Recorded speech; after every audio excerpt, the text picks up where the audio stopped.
everyone, and welcome to Therapists Supporting Therapists. I am Michele Lundstrom, and today we are here with Kimberly Morrow. She is a licensed clinical social worker, and she has been at this for over 15 years. She has written 2 books, one of them, Face It and Feel It, and the other one, CBT for Anxiety. So welcome, Kimberly. Thank you. I'm so excited to have you on here. Thank you. I'm very happy to be on here because this is a worthwhile cause to have us working towards helping other therapists. Wonderful. Well, I briefly introduced you, but could you tell everyone a little bit about yourself for those who may not be familiar with your amazing work? Oh, well, thank you. I am a licensed clinical social worker. I'm in Erie, Pennsylvania.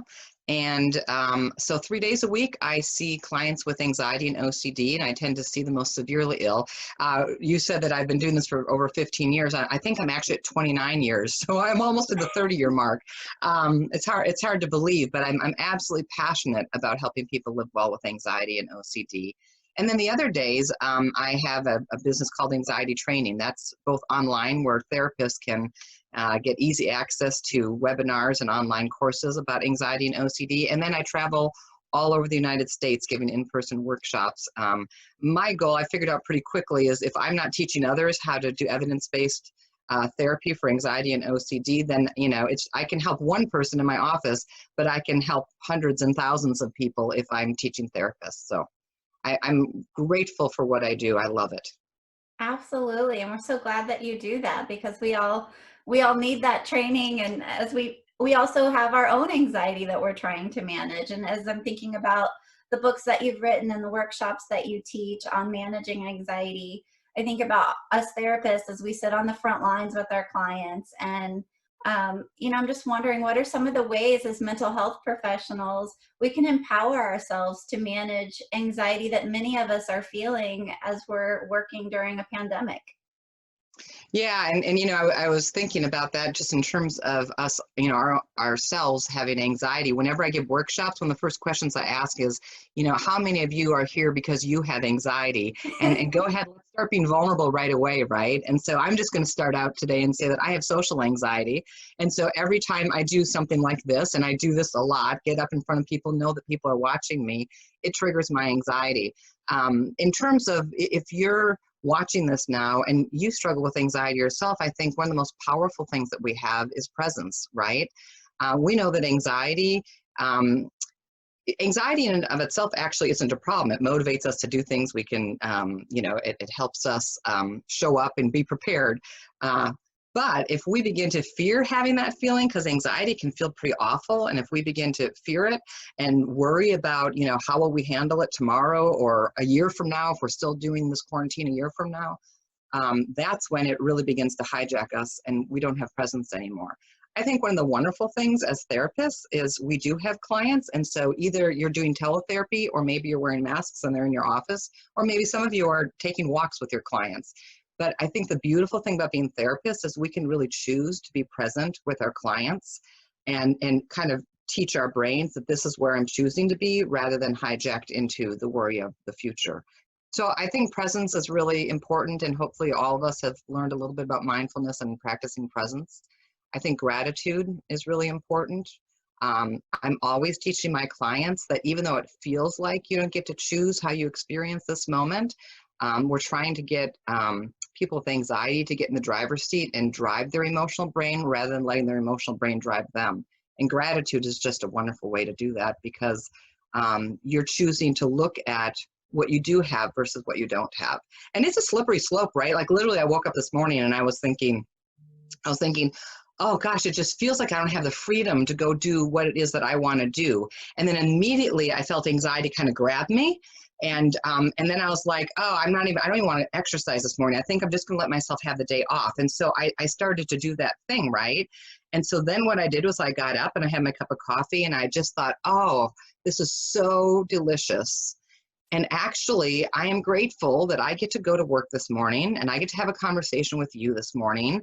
And then I saw on Facebook that one of my exercise classes was live as I was sitting and drinking my coffee. And I'm like, get going and let's do this. So as soon as I shifted to being grateful, then my mind and body kind of went with me that way. So I think that's an important thing as well.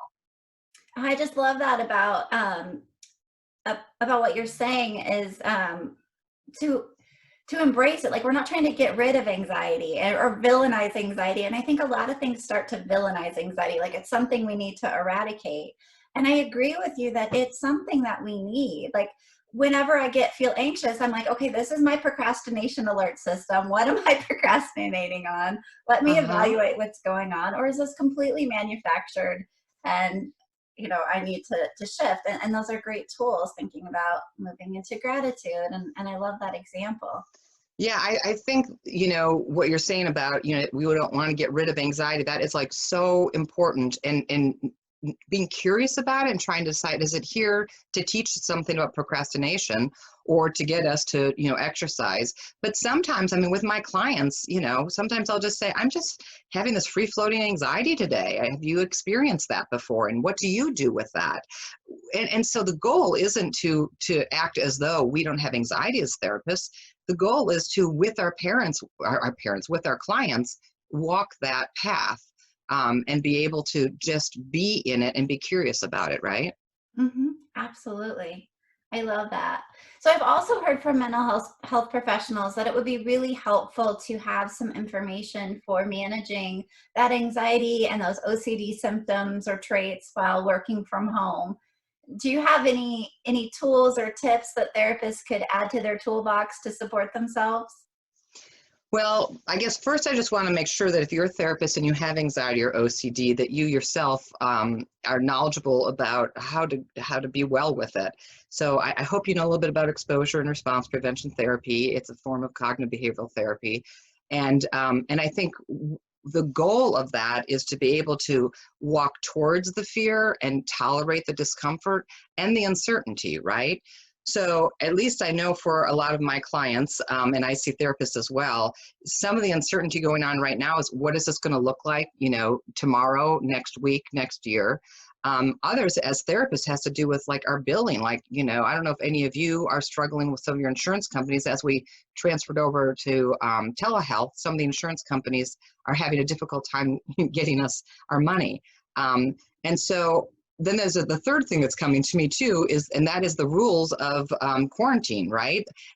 Every week, at least where I live, it's changed from, well, masks don't work, to now everybody has to have a mask in order to leave their house. And so I think people are really confused. And if you have OCD, OCD is always looking to kind of jump on your back when you're vulnerable. So if you're feeling fatigued, if you're not taking care of yourself, if you're not handling the uncertainty of these times very well, then OCD is going to kind of start knocking on your door and say, well, wait a minute, I know people said that we'd get paid, within 30 days, but it's been 25 and we haven't been paid. So you better get on and start Googling and looking that up, right? Or I know that they say that you should have 6 feet distance, but you took a walk with your friend yesterday and I'm not sure you were exactly 6 feet. So what I like to say is, first of all, follow the CDC guidelines, not the OCD guidelines. Mm, And that means that when you notice that your OCD is activated, it's kind of trying to talk to you and get you to listen to its rules. I really would ask you to just sit down and get to know how OCD is tricking you, and then develop a strategy so that you're just kind of saying, hey, I know you're knocking on my door and I have no intentions on opening it. In fact, now that I know that you're trying to get me around the CDC guidelines or around am I going to get paid or am I not going to get paid, I'm actually going to choose to let that go and do nothing with it. I say to my clients, therapy is simpler than all the ways that OCD tries to get you to feel better. And that is, do nothing. So when you realize that OCD is trying to get you, like, pause, notice how it's trying to trick you, and then develop your own strategy to face that fear and do nothing. And what I mean by do nothing is, don't wash your hands an extra time. Don't Google search who's gotten paid from a particular insurance company. Like, you would be better off just pausing. And I often say to my clients, just stay. We fostered a dog this weekend. We're still fostering a dog, and I've never had a dog before. But I keep thinking now about this dog and what I teach my clients, because I'm literally saying stay, and we have to do that with ourselves instead of react to that emotional brain that is trying to get us to do more.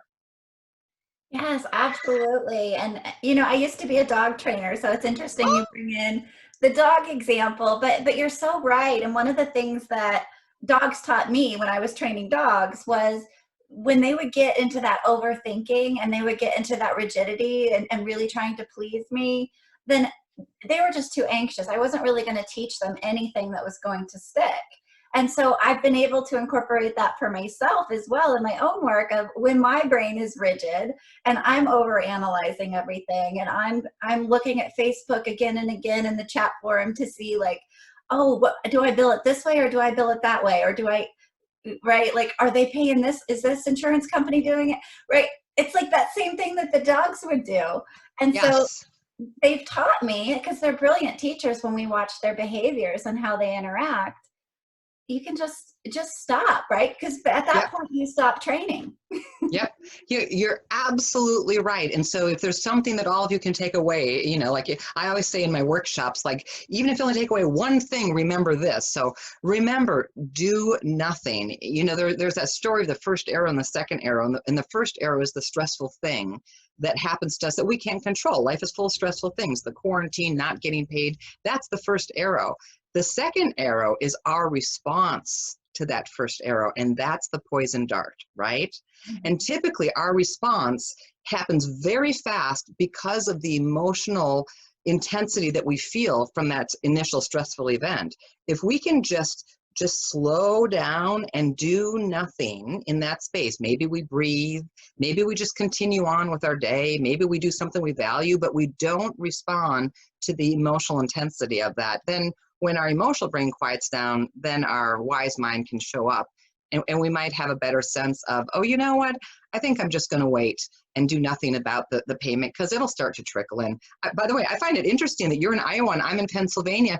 I don't think us therapists in Erie, Pennsylvania knew that you guys in Iowa were having the same difficulty with payment. So that's also helpful, by the way, the fact that you're listening to the two of us talk and you're like, oh, they're having the same difficulty we are. And at least for me, I'm just going to trust that the insurance companies are going to get this figured out, because if they go longer than 45 days, they owe us interest. So we win either way, right? We either get more money, but I think in terms of our anxious brains, it's better if we just do nothing and, we do our billing, but we don't keep trying to figure out why we're not getting paid. We'll get paid. Yeah, I think so too. And I've sat back and been calm, and now some of the payments are coming in, and I'm like, man, I'm glad I didn't waste my time on the phone. And the number of therapists, and many of you probably are watching us right now, where you guys did, and don't beat yourself up for that. Right. Everything is a learn, just like you tell your clients, right? Like, so how can you learn from that? Because there's going to be another thing that tries to hijack you. And I think the most important thing is recognizing when you're hijacked, recognizing when something is triggering you, and then really doing some things to create that space and quiet your emotional brain. That is more important than making the phone call or getting on the chat rooms or that type of thing.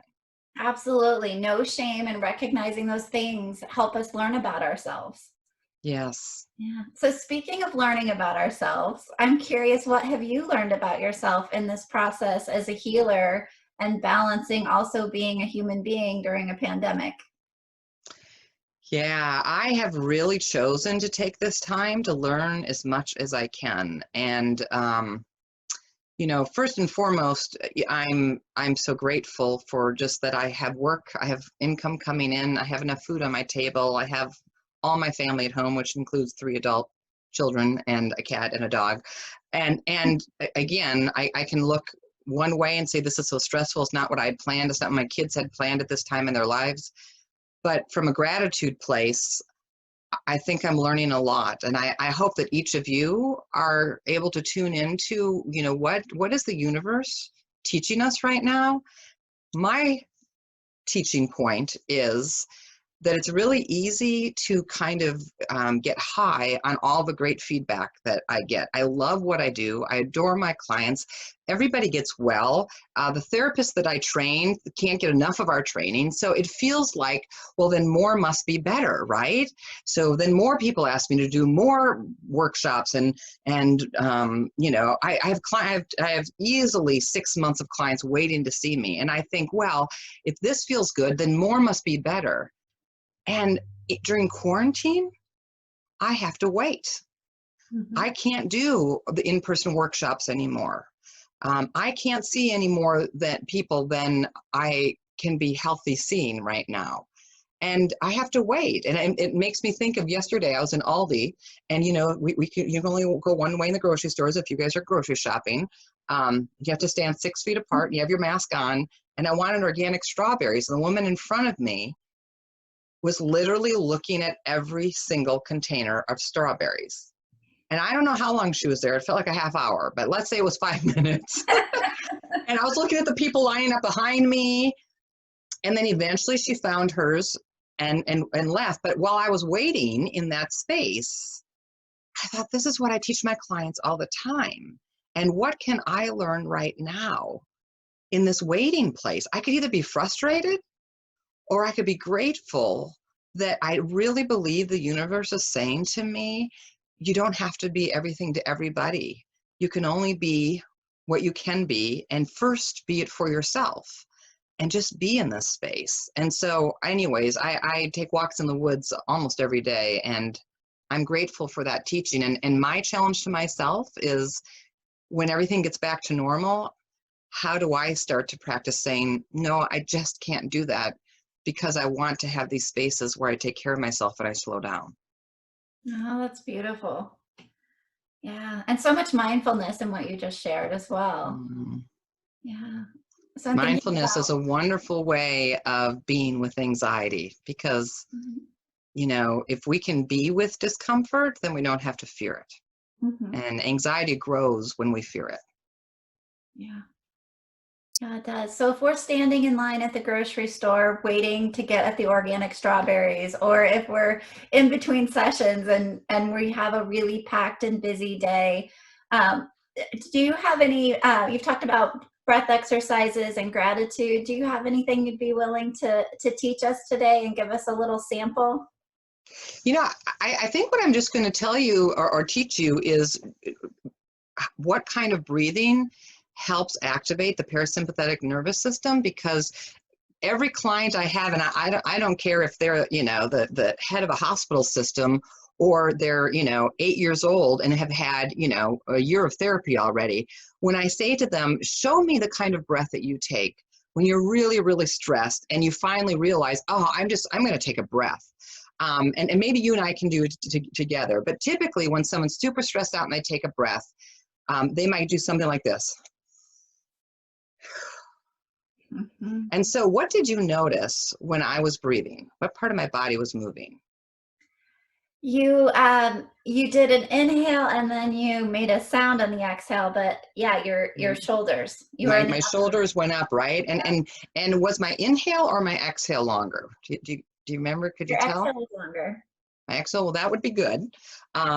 Because typically when people take a breath, they take a really big inhale.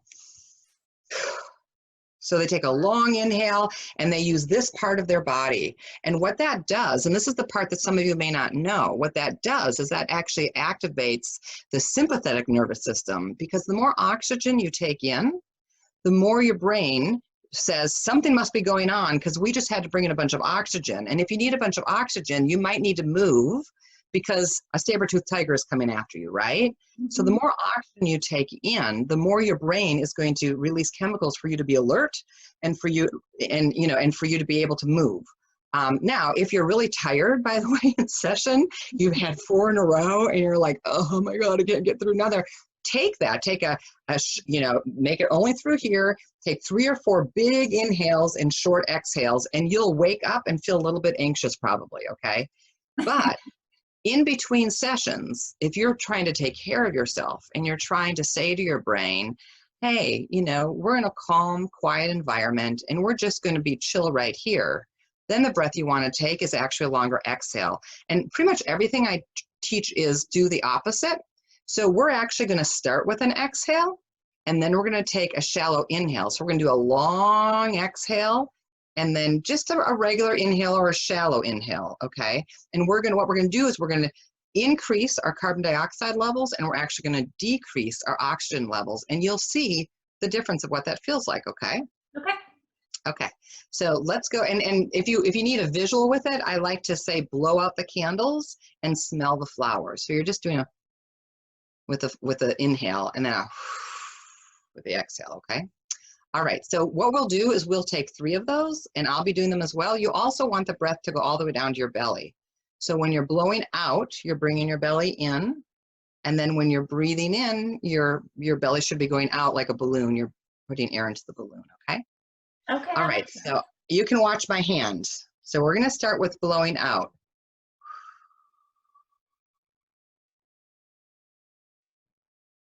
And now you're gonna take an inhale. And now you're gonna take an exhale, and it's gonna be longer.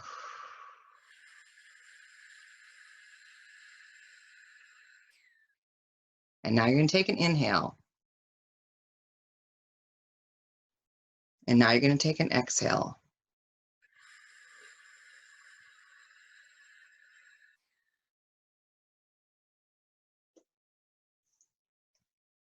So the key thing there, remember, one thing you guys are gonna remember is do nothing when your emotional brain is activated and you're triggered. Just hold the space. This one, please remember, longer exhale and get it down into your stomach. People think when you're anxious, you feel like you need more oxygen, but you actually need less oxygen and more carbon dioxide for your brain to say, oh, everything must be cool. We don't need to go anywhere. Okay, so just remember the longer exhale. You take 3 of those, and it should quiet stress. It should, you know, if you're feeling like you want to cry, it'll quiet the tears, even though crying is fine, but not when you're in the middle of session, right? Or in between sessions. So 3 breaths with a longer exhale just quiets things down. Oh, beautiful. Thank you so much for those. Those were You're wonderful. I welcome. feel so calm now. It's amazing how in 3 breaths you feel the difference. Yeah, I love that because it doesn't take a whole lot of time. Like we did that and it was very quick, very effective. I feel very calm, and it's not like another thing on my to-do list. Yes, I had a client say to me once, she says, I could write a book on how it could take me the entire day to do everything in order to be a healthy individual. I've got to exercise, I've got to meditate for an hour, I've got to be mindful, I've got to take a walk in the woods, I've got to be kind to my children. And I laughed, and I'm like, it has become itself this obsession with how do we meditate in between clients for 5 minutes? No, just breathe. But just breathe in a way to teach your brain that you're quiet and calm and connected rather than stressed out. Longer exhale. There we go. And a great topic for a book, self-care anxiety. Yes. All right. So I'm just wondering if you have any last words of wisdom before we wrap up today that you'd like to share with this community. You know, I think the last thing I just want to touch base on is that we're all doing teletherapy now. And for some of us, I've been doing it for, I don't even know, 5 or 6 years. Other people, like you just got started. And I just want to challenge you to do it imperfectly. In fact, you know, Michele was saying to me, hey, if there's something you want to edit out of this, just let me know and I'll make sure I edit out. And I said, no, I've got social anxiety, and my challenge is to do things imperfectly and let people see them. And so I would challenge all of you to, you know, when you're starting your teletherapy sessions with your clients, just say, hey, this is new for all of us, and it's a little uncomfortable, and there's a little lag time, and the internet might get disconnected, so have a phone nearby. I've actually been laughing the last few days because I had a CEO of a company have to have his 5-year-old a part of our sessions, and that 5-year-old went, I don't know where he went, but he went around the house and he came back with 5 scissors in his hands. I said to my client, I said, okay, this is where we pause, and you go ahead and you attend to your 5-year-old. And then I had another little girl who had earned a reward for doing some exposures, and she was playing with the reward, and it had It was a squishy thing, and she squished it, and it popped open, and little gel beads went all over the computer, all over everything. And so I guess my point is, have some fun during teletherapy. Don't be so serious. This is a great opportunity for us to practice what we teach our clients, which is be flexible, allow for the uncertainty and the things that happen that don't go well, and just be kind to yourself. Absolutely. I love that. Well, thank you so much for being with us today. We really appreciate you taking the time to share all of this brilliant wisdom with us. Oh, you are welcome. Take care, everybody. All right. This is Therapist Supporting Therapists. Please like and subscribe. And thank you, everybody. Bye.